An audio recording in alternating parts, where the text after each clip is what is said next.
Hello guys, welcome to Kaira classes. This is my third video of class 9th science, chapter number 4, structure of an atom. आज की video में हम पढ़ेंगे valency क्या होती है, आइसोटोप्स क्या होते हैं, एटॉमिक नंबर किसे कहते हैं, मास नंबर किसे कहते हैं, आइसोबार्स क्या होते हैं। तो स्टार्ट करते हैं वैलेंसी से। Valency. The electrons present in outermost shell of an atom are called as valence electrons. तो जो electrons outermost shell में present हैं, किसी भी atom के outermost shell में सबसे बाहर वाले shell में जो इलेक्ट्रॉन्स प्रेजेंट हैं उसे हम कहते हैं valence electrons. The valence electron of an atom take part in a chemical reaction because they have more energy than all the inner electrons. तो ये जो वैलेंस इलेक्ट्रॉन है, जो आउटर मोस्ट शेल में जो इलेक्ट्रॉन्स मिलते हैं वो वैलेंस इलेक्ट्रॉन्स कहलाते हैं। और ये जो वैलेंस इलेक्ट्रॉन है एटम के, वो केमिकल रिएक्शन में पार्टिसिपेट करते हैं क्योंकि उनके पास ज्यादा एनर्जी होती है as compare to the inner electrons. अगर मैं अंदर के शेल्स की बात करूं तो अंदर के शेल्स में जो इलेक्ट्रॉन्स हैं उससे कहीं ज्यादा एनर्जी होती है आउटर मोस्ट शेल के इलेक्ट्रॉन्स के पास। तो इस वजह से ये केमिकल रिएक्शन में पार्टिसिपेट करते हैं। The combining capacity of an atom of an element to form chemical bond is called its valency. तो valency basically है क्या? तो ये किसी atom की combining capacity है, किसी भी element के atom की combining capacity जिससे वो chemical bond form कर सके, बना सके, उसे कहते हैं हम valency. For example, hydrogen, lithium, sodium atoms contain one electron each in their outermost shell, therefore each one of them can lose one electron. Example के तौर पे आपका hydrogen है, lithium है, sodium, ये जो atoms हैं इनमें एक इलेक्ट्रॉन होता है outermost shell में। आप हाइड्रोजन लोगे तो हाइड्रोजन के शेल में आपको एक इलेक्ट्रॉन मिलेगा, लीथियम के आउटर मोस्ट शेल में आपको एक इलेक्ट्रॉन मिलेगा और सोडियम के आउटर मोस्ट शेल में आपको एक इलेक्ट्रॉन मिलेगा। तो एक इलेक्ट्रॉन होने की वजह से क्या होता है, ये एक इलेक्ट्रॉन लूज कर सकते हैं। तो हाइड्रोजन भी एक इलेक्ट्रॉन लूज कर सकता है, लिथियम भी एक इलेक्ट्रॉन लूज करता है और सोडियम भी एक इलेक्ट्रॉन लूज करता है।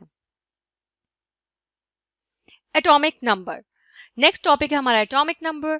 Atomic number of an element is defined as the number of unit positive charges on the nucleus, जिसे न्यूक्लियर चार्ज कहते हैं, of the atom of that element और as the number of protons present in the nucleus. तो atomic number का simple अगर मैं basically या simple definition बोलूं तो नंबर ऑफ प्रोटॉन्स को एटॉमिक नंबर कहा जाता है। या एटॉमिक नंबर किसी भी एलिमेंट को डिफाइन हम ऐसे कर सकते हैं कि number of unit positive charges, nucleus पे जितने पॉजिटिव चार्जेस का नंबर है या नंबर ऑफ प्रोटॉन्स जिन्हें कहते हैं।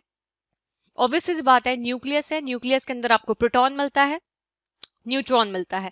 प्रोटॉन पॉजिटिव चार्जेस होते हैं और न्यूट्रॉन के ऊपर कोई चार्ज नहीं होता, न्यूट्रॉन न्यूट्रल होता है। तो जो न्यूक्लियस है उसे हम न्यूक्लियर चार्ज कहेंगे। तो बेसिकली जो न्यूक्लियस है, जो न्यूक्लियर चार्ज है वो पॉजिटिव हो गया because of the presence of the protons. या सिंपल कह सकते हो number of protons present in the nucleus. कितने प्रोटॉन्स न्यूक्लियस के अंदर प्रेजेंट है उसी को हम कहते हैं atomic number. Atomic number is equal to number of protons in the nucleus denoted by P letter. तो एटॉमिक नंबर क्या होता है, वही नंबर ऑफ प्रोटॉन्स, न्यूक्लियस में कितने नंबर ऑफ प्रोटॉन्स हैं प्रेजेंट हैं उन्हें हम कहते हैं एटॉमिक नंबर। या फिर हम कह सकते हैं number of electrons revolving in the orbits. Electron को E से डिनोट करते हैं, प्रोटॉन को P से डिनोट करते हैं। और एटॉमिक नंबर को हम ये भी कह सकते हैं कि number of electrons present in the revolving orbits. Orbits revolve कर रहे हैं न्यूक्लियस के चारों तरफ, तो कितने इलेक्ट्रॉन्स प्रेजेंट हैं, कितने नंबर ऑफ इलेक्ट्रॉन्स हैं वो भी एटॉमिक नंबर देता है। कितने प्रोटॉन्स प्रेजेंट हैं न्यूक्लियस के अंदर वो भी एटॉमिक नंबर देता है। Example hydrogen. हाइड्रोजन का एटॉमिक नंबर होता है 1, इसका मतलब 1 प्रोटॉन और 1 ही इलेक्ट्रॉन इसके अंदर होगा। हीलियम, हीलियम का एटॉमिक नंबर है 2, इसका मतलब एटॉमिक नंबर मैंने आपको बताया था नंबर ऑफ प्रोटॉन्स भी कह सकते हो, नंबर ऑफ इलेक्ट्रॉन्स भी कह सकते हो। तो अगर हीलियम का एटॉमिक नंबर 2 है, इसका मतलब 2 प्रोटॉन्स जो हैं वो प्रेजेंट है हीलियम में और 2 ही इलेक्ट्रॉन्स प्रेजेंट है हीलियम में। इसको कहते हैं atomic number. So number of protons भी कह सकते हो आप और नंबर ऑफ इलेक्ट्रॉन्स भी कह सकते हो। तो हीलियम में 2 प्रोटॉन्स हैं और 2 इलेक्ट्रॉन्स हैं। नेक्स्ट टॉपिक है हमारा mass number. It is defined as the sum of the number of protons and neutrons present in the nucleus of an atom. Mass number किसे कहते हैं? न्यूक्लियस है, न्यूक्लियस के अंदर मैंने आपको बताया था प्रोटॉन है, न्यूट्रॉन है. प्रोटॉन में पॉजिटिव चार्ज होता है, न्यूट्रॉन में कोई चार्ज नहीं होता, इसलिए ओवरऑल चार्ज क्या हो जाता है न्यूक्लियस का? पॉजिटिव. तो न्यूक्लियर चार्ज क्या हो गया? पॉजिटिव. तो मास नंबर उसी को कहते हैं अगर मैं प्रोटॉन्स के नंबर को और न्यूट्रॉन्स के नंबर को ऐड कर दूं. और ये प्रोटॉन्स और न्यूट्रॉन्स कहाँ प्रेजेंट है? न्यूक्लियस के अंदर.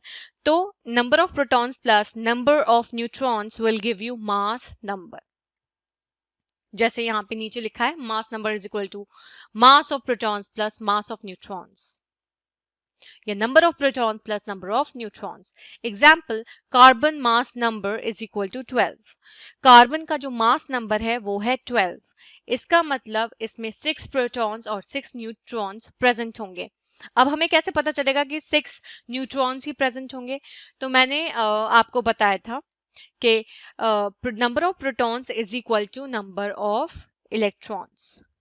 तो 6 प्रोटॉन है तो 6 ही आपके क्या होंगे? इलेक्ट्रॉन्स होंगे. लेकिन वो क्या बनाएगा? वो एटॉमिक नंबर बनाएगा. और जो मास नंबर है वो क्या बनाएगा? प्रोटॉन के साथ जब न्यूट्रॉन मिलेगा तो वो बनाएगा मास नंबर. तो अगर कार्बन का मास नंबर 12 है, इसका मतलब 6 protons plus 6 neutrons will give you mass number 12. इसे 12 यूनिट भी आप लिख सकते हो. अब जैसे एल्यूमिनियम का मास नंबर है 27, तो अगर 13 प्रोटॉन्स प्रेजेंट हैं तो 13 इलेक्ट्रॉन्स होंगे. तो 13 protons 13 electrons, that will give you the basically atomic number. और जो 14 न्यूट्रॉन्स हैं ये प्रोटॉन्स के साथ मिलकर आपको क्या देगा? Mass number. तो मास नंबर कितना हो गया इसका? 27. 13 प्रोटॉन्स प्लस 14 न्यूट्रॉन्स. और इसको कैसे डिनोट करते हैं? 27U. अब आपको किसी भी एलिमेंट का मतलब डिनोट करना है, किसी एलिमेंट को आपको लिखना है, उसके अंदर आपको शो करना है मास नंबर भी और एटॉमिक नंबर भी. तो आप इस तरह से लिखोगे, सिंबल जो भी उस एलिमेंट का सिंबल है वो आप लिखोगे, देन ऊपर आप दिखाओगे मास नंबर और नीचे उसका दिखाओगे एटॉमिक नंबर. नेक्स्ट टॉपिक है isotopes. In nature, a number of atoms of some elements have been identified which have the same atomic number but different mass numbers. So, isotopes क्या होते हैं? वो elements जिनके पास एटॉमिक नंबर सेम हो लेकिन उनका जो मास नंबर हो वो डिफरेंट हो. एटॉमिक नंबर सेम होने का मतलब क्या है? Number of protons is equal to, मैं कह सकती हूँ ना, प्रोटॉन्स अगर इलेक्ट्रॉन्स के बराबर है तो वो एटॉमिक नंबर कहलाता है. मतलब आप एटॉमिक नंबर को बोल सकते हो नंबर ऑफ प्रोटॉन्स या फिर नंबर ऑफ इलेक्ट्रॉन्स.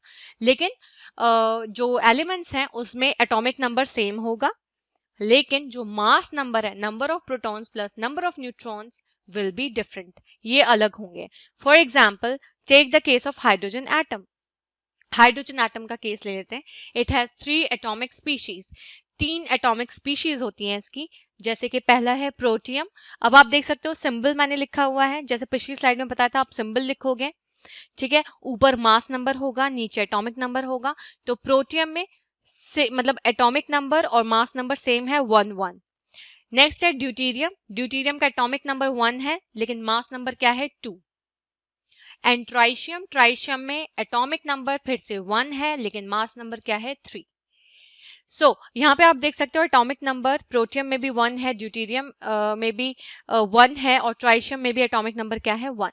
लेकिन मास नंबर चेंज हो रहा है, एक में 1 है प्रोटियम में, ड्यूटीरियम में 2 है, ट्राइशियम में 3 है. तो ये क्या है? Isotopes. Same atomic number but different mass number. The atomic number of each one is 1 but the mass number is 1, 2 and 3 respectively. तो atomic number तो सबका एक है, 1 है, लेकिन जो मास नंबर है वो 1 है, 2 है, 3 है, अलग अलग हो रहा है. तो ये क्या है? एग्जाम्पल आइसोटोप्स का. किसके आइसोटोप्स? हाइड्रोजन एटम के जो आइसोटोप्स हैं उनका. Now come to applications of isotopes. Isotopes की क्या applications हैं? An isotope of uranium is used as a fuel in nuclear reactors. Uranium का जो आइसोटोप है वो एक तरह से फ्यूल के तौर पे यूज होता है न्यूक्लियर रिएक्टर्स में. Next, N isotope of cobalt is used in the treatment of cancer. Cobalt का आइसोटोप कैंसर के ट्रीटमेंट में यूज होता है. Next, N isotope of iodine is used in the treatment of goitre. Iodine का isotope goitre के treatment में use होता है। तो ये है एप्लीकेशंस ऑफ आइसोटोप्स। नेक्स्ट है हमारा isobars. Atoms of different elements with different atomic numbers which have the same mass number are known as isobars. तो जैसे isotopes था जिसमें same atomic number था but different mass number था, बिल्कुल opposite है isobars उसके। isobars में different atomic numbers होंगे लेकिन mass number क्या होगा, same होगा। तो atoms of different elements जिनके पास different atomic numbers हो लेकिन mass number क्या हो, सबका same हो, उनको हम कहेंगे isobars. Example, an example of a series of isobars would be, अब आप एग्जाम्पल देख सकते हो यहाँ पे isobars की सीरीज दी गई है। तो आप देख सकते हो sulphur 40, chlorine 40, argon 40, potassium 40, calcium 40। ये जो 40 दिखाया हुआ है ये क्या है, ये है मास नंबर। तो आइसोबार्स का मैंने बताया था same mass number but different atomic number. तो यहाँ पे सबका मास नंबर आपको 40 दिख रहा है, दैट मीन्स कि ये क्या है, सब आइसोबार्स। नेक्स्ट है हमारा difference between isotopes and isobars. Isotopes और आइसोबार्स के बीच में क्या डिफरेंस होता है, अब ये देख लेते हैं। तो फर्स्ट है chemically same, physically different. Isotopes में क्या होता है, केमिकली तो ये सेम होते हैं लेकिन फिजिकली क्या होती है, ये डिफरेंट होते हैं। आइसोबार्स में chemically different, physically same. Isobars जो होते हैं वो केमिकली अलग होते हैं लेकिन फिजिकली क्या होते हैं, सेम होते हैं। Next, number of electrons is same. Isotopes में मैंने आपको बताया था same atomic number. Atomic number किसे कहते हैं, नंबर ऑफ प्रोटॉन्स को भी कह सकते हैं और नंबर ऑफ इलेक्ट्रॉन्स को भी कह सकते हैं।